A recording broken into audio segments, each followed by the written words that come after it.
Cinema చరిత్రలో భక్తిరస చిత్రాలకు ఒక ప్రత్యేక స్థానం ఉంది. పౌరాణికమైన, జానపదమైన ఆ పాత్రలో పరకాయ ప్రవేశం చేసి ప్రేక్షకులను మెప్పించడంలో అక్కినేని వంశానిది అందే వేసిన చెయ్యి. సరిగ్గా 2 దశాబ్దాల క్రితం టాలీవుడ్ కింగ్ అక్కినేని నాగార్జున అన్నమయ్య తరువాత మరోసారి భక్తాగ్రేసరుడిగా మారి సృష్టించిన ప్రభంజనం శ్రీరామదాసు.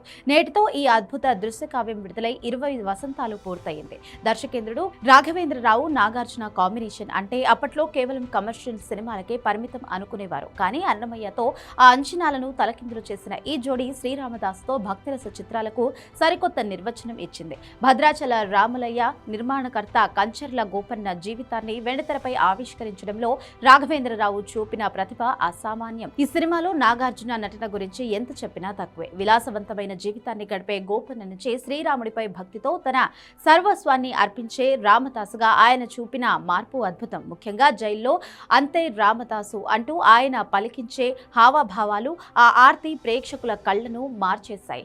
నాగార్జున కెరియర్లో one of the best performance గా ఈ సినిమా నిలిచిపోతుంది. శ్రీరామదాసు సినిమా విజయంలో సగం వాటా సంగీతం దర్శకుడు ఎంఎం కీరవాణి గాయతే అని చెప్పాలి. ఇందులోని ప్రతి పాట ఒక ఆణిముత్యం. కాలం మారుతున్న, సాంకేతికత పెరుగుతున్న శ్రీరామదాసు వంటి సినిమాలు ఇచ్చే అనుభూతి ఎప్పటికీ మరువలేనిది. 20 ఏళ్ల క్రితం భద్రాద్రి రాముడి వైభవాన్ని, రామదాసు భక్తిని చాటిన ఈ చిత్రం తెలుగు సినీ చరిత్రలో ఒక సువర్ణ అధ్యాయం.